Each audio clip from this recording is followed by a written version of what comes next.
Mummy আছে, বাঘ রাখা ছিল ওখানে। তো এই মুহূর্তে আমি রয়েছি শিয়ালদা স্টেশনে এবং এখান থেকে আমি যাব ইকো পার্ক। তো প্রথমে শিয়ালদা স্টেশনের ভিতরে মেট্রোতে প্রবেশ করলাম এবং টিকিট কেটে নিলাম। আছি শিয়ালদা মেট্রো এবং এখান থেকে যাব সেক্টর 5 এবং সেক্টর 5 থেকে বাস ধরতে হবে, তারপরে পৌঁছাবো আমরা ইকো পার্ক। আমার সাথে আছে সোমনাথ। তো মেট্রোর ভিতরে এসিতে বসে আমরা পৌঁছে গেলাম বাইরের সুন্দর দৃশ্য দেখতে দেখতে সল্ট লেক সেক্টর 5 এবং সেখান থেকে বেরিয়ে সোজা চলে গেলাম একেবারে উইপ্রো তার নিচে, যেখানে আমাদের বাস ধরলাম এবং ঠিক পৌঁছে গেলাম একেবারে ইকো পার্কের বাইরে। ইকো পার্কের ওখানে গিয়ে 30 টাকা পার হেড টিকিট কেটে আমরা প্রবেশ করলাম ভিতরে। তো ফাইনালি আমরা ইকো পার্কের ভিতরে এসে পৌঁছেছি, আর এটা ইকো পার্ক, টয় ট্রেন আছে এখানে। তো ভিডিওতে সবাইকে থাকার জন্য অনুরোধ রইল, এভাবে আমরা পুরো ভিডিওটি দেখাবো যে কোথায় কোথায় আপনারা ঘুরতে পারেন। এখানে টয় ট্রেন রয়েছে। যেতে যেতে এখানে একটা ব্রিজ পেয়েছি। আচ্ছা ব্রিজের দিকে কি আছে দেখি। ও শুধু ব্রিজে আছে। আরে কেনা কে চাচ্ছে। এখানে আছে আইফেল টাওয়ার, যাবো ওখানেও আমরা। তো ইকো পার্কের ভিতরে আমরা আছি এখন। এখানে টয়লেটের ব্যবস্থা আছে, তো কোনো প্রবলেম হবে না কারো। আর ওই সাইডে খাবারের ব্যবস্থা আছে, তো খাবারও খেতে পারো এখানে, কিন্তু খাবারের দাম প্রচুর। তো যাই হোক, যদি বাইরে থেকে কিনে আনতে পারো তাহলে সস্তা পড়বে, আর আসতে পারে। এখানে আছে জাপানিজ ফরেস্ট, এটার ভিতরে আমরা এখন প্রবেশ করবো।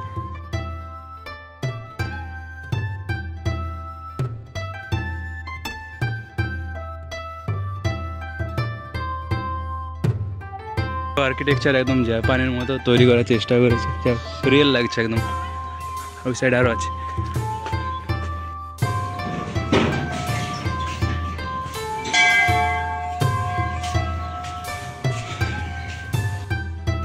এখানে জাপানিজ টেম্পল, একদম জাপানিজ টাইপের এখানে বিল্ডিং, পুরো জাপানের মতো। আর এখানে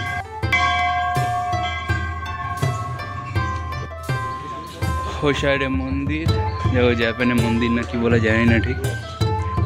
এই যে জাপানিজ সাইনে কি লেখা আছে এখানে, আর বেরোনোর রাস্তা বেরাচ্ছে এটা দিয়ে।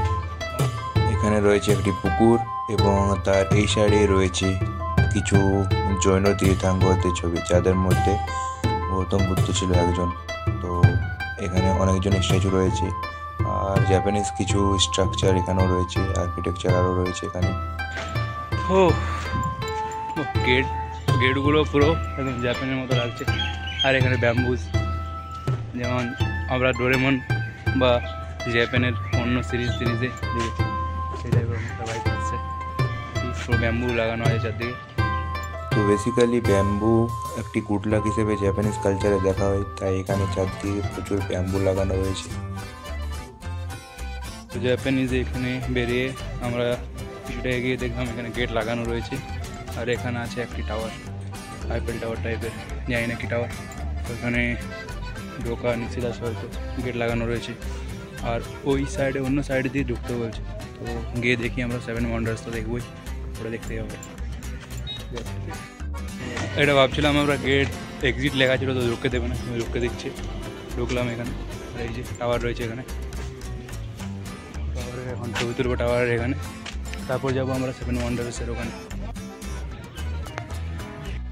পুরো চিত্র আছে, এখন আমাদের পুরো ঘুরতে হবে। আমরা এখন ব্যাক সাইডে আছি, ব্যাক সাইড থেকে একদম আমাদের ফ্রন্ট সাইড যেতে হবে, গেট নাম্বার 4, যেখানে আমাদের 7 ওয়ান্ডার্স আছে। যাচ্ছে আমাদের এয়ারপোর্ট আছে, তো ওদিকে প্লেন যাচ্ছে, প্লেনের আওয়াজ আসছে পুরো, এখানে প্লেন যাচ্ছে। তো হাঁটতে হাঁটতে পুরো ক্লান্ত আমরা, আর এখন পুরো রাস্তা ফাঁকা, পুরো রাস্তাটা দারুণ। তো এখানে টয় ট্রেন আসছে, পেছনে টয় ট্রেন আসছে। এখন রাস্তাতে আমরা হেঁটে হেঁটে যাচ্ছি, আর প্রচুর ঘুরতে হবে, এখন গোল ব্যাক সাইড দিয়ে যাচ্ছি আমরা, যেতে হবে। আর এই যে টয় ট্রেন আসছে আমাদের। তো ওইখানে ছিল আইফেল টাওয়ার, এবং ওটা দিয়ে পুরো এই রাস্তা দিয়ে আমরা ঘুরে নিয়ে এখানে পৌঁছালাম। আর আগে আছে ওখানে সোলার ডোম, আর এখানে হার্বাল গার্ডেন, এখানে ঢুকবো। যদি ভিতরে আমাদের ভিডিও নিতে দেয় তো ভিডিও করব। তো আমি ম্যাপটি প্রোভাইড করে দিলাম, আপনারা এটি দেখে আসতে পারেন। আর এখানে জোম্যাটো অর্ডারও করতে পারেন আপনারা, জোম্যাটো এন্ট্রি আছে দেখছি। আর বসে খাবারও জায়গা আছে, এখানে বসবারও জায়গা আছে, তো বসে খেতেও পারেন আপনারা এখান দিয়ে। আর এখন এখানে ঢুকবো, দেখি ঢুকতে দেয়, মেবি এখানে এন্ট্রি যেতে দেবে না, তো গিয়ে দেখি আমরা। তো এখানে এলে আপনাদের একটাই যে টয় ট্রেন ব্যবহার করুন, কারণ জায়গাটা অনেক বড়। যদি পুরোটা দেখতে চান তাহলে টয় ট্রেন ব্যবহার করুন, কিন্তু ভিতরে এন্ট্রি করার হলে হেঁটে আসতে হবে, ভিতরে প্রবেশ নিষেধ আছে মনে হয়। আর এখানে বসার জায়গা আছে। আচ্ছা, এখানে একটা বড় মূর্তি রয়েছে, এখানে গল্ফ স্টেডিয়াম রয়েছে, এখানে গল্ফ খেলা হচ্ছে, এটার সাইড দিয়ে আমরা যাচ্ছি এখন। আর ডুম, এখানে সব সোলার প্যানেল লাগানো আছে, এনার্জি এটা থেকে তৈরি হয়। আর এই দিকে আছে স্টেডিয়াম, গল্ফ স্টেডিয়াম। তো আমরা গেট নাম্বার 2 দিয়ে ঢুকেছিলাম এবং কোন সাইড দিয়ে এক্সিট করে গেছি, আবার আমাদের টিকিট কাটতে হলো। এখন যাচ্ছি আমরা 7 ওয়ান্ডার্সের দিকে, তো আবার টিকিট কাটতে হলো। তো এই এখানে এক্সিট লেখা থাকবে, সেখান থেকে না বেরোনোই সবচেয়ে বেস্ট। তো আমাদের টিকিট থাকা সত্ত্বেও আমাদেরকে আবার টিকিট কাটতে হলো, কারণ আমরা এক্সিট করে গিয়েছিলাম, জানতাম না প্রথমবার গিয়েছিলাম বলে। এটা একটা খারাপ লাগলো যে আবার কাটতে হলো টিকিট থাকা সত্ত্বেও। সাইডে রয়েছে চিলড্রেন্স পার্ক, আর এই সাইডে রয়েছে আমাদের 7 ওয়ান্ডার্স, সেটার দিকে আমরা এগিয়ে যাচ্ছি। আচ্ছা, ওখানে 7 ওয়ান্ডার্সে আমাদের টিকিট কাটতে হবে আবার। দেখি, আজ মনে হয় কোনো স্কুল থেকে এসেছি, তো সবাই অনেক ছাত্রছাত্রীরা দেখতে পাচ্ছি এদিকে চারদিকে ঘুরে বেড়াচ্ছে, ছোটো বাচ্চারা ঘুরে বেড়াচ্ছে এদিকে চারদিকে। আর ওই যে ওখানে তাজমহল, এই যে খাওয়া দাওয়া খাচ্ছি, আর এখান থেকে যাবো আমরা 7 ওয়ান্ডার্স দেখতে। তো এখানে টিকিট কাটা হচ্ছে আমাদের, আর এখান থেকে আমরা যাব 7 ওয়ান্ডার্সের দিকে। তো ফার্স্ট ওয়ান্ডার পিরামিডস। এই যে এখানে মমি আছে, আমাদের পিরামিডের ভিতরে আমরা এন্ট্রি করেছি, এবং এখানে চারদিকে চিত্র লেখা রয়েছে, যেমন ঠিক একেবারে মিস্টার পিরামিডের ভিতরে থাকছিল। আরেকটা ওয়ান্ডার পেট্রা জর্ডান। এবারে এখানে আমরা প্রবেশ করব।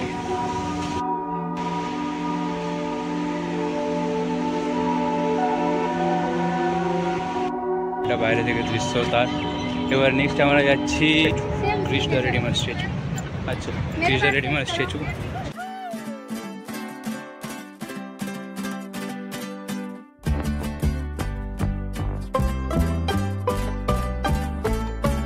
রেডিমার স্ট্যাচু, যেটা একটা 7 ওয়ান্ডার্সের মধ্যে একটা, সেখানে কিছু আমরা বেরিয়ে পড়লাম নেক্সট ওয়ান্ডারের দিকে।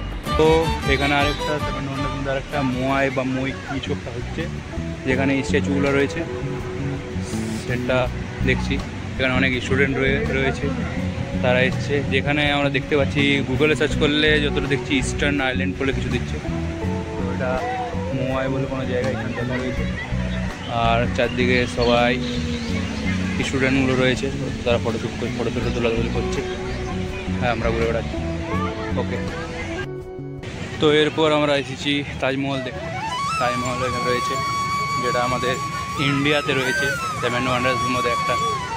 আমরা খুব লাকি যে আমাদের 7 ওয়ান্ডার্সের মধ্যে একটা আমাদের ইন্ডিয়ারও রয়েছে, সেটা হচ্ছে তাজমহল।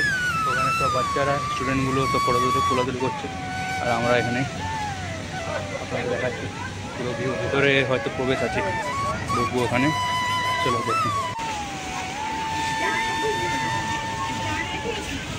তাজমহল এবং এখানে এন্ট্রি তো আমাদের বন্ধ রয়েছে দেখলাম, কারণ এখানে বন্ধ করা রয়েছে। তো তাজমহলে তো এন্ট্রি করা গেল না, কিন্তু ভিতরে অনেক কিছু জিনিস রয়েছে, হয়তো ওখানে কোনো স্তূপ রয়েছে।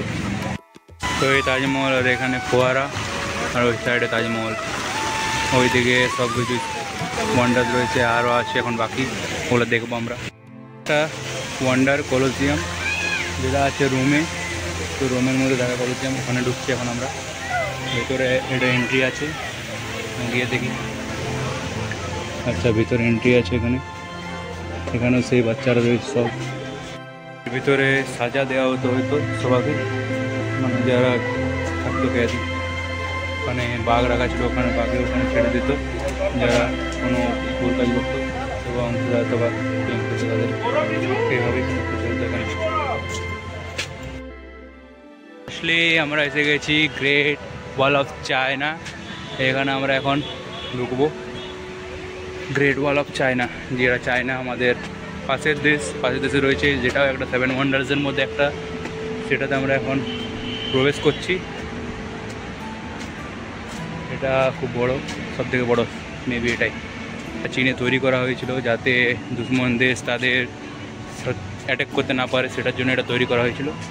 তো এটাতে এখন আমরা ঢুকছি, অনেক লোক রয়েছে ভিতরে, একে একে দেখতে যাচ্ছি আমরা।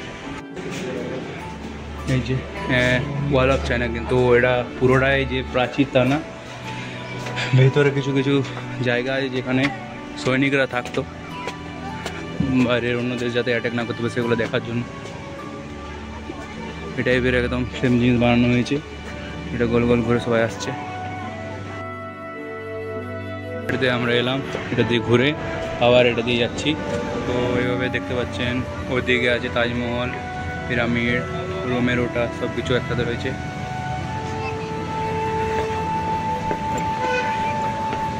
এইভাবে আমরা 7 ওয়ান্ডার্স সব দিয়ে কমপ্লিট করলাম।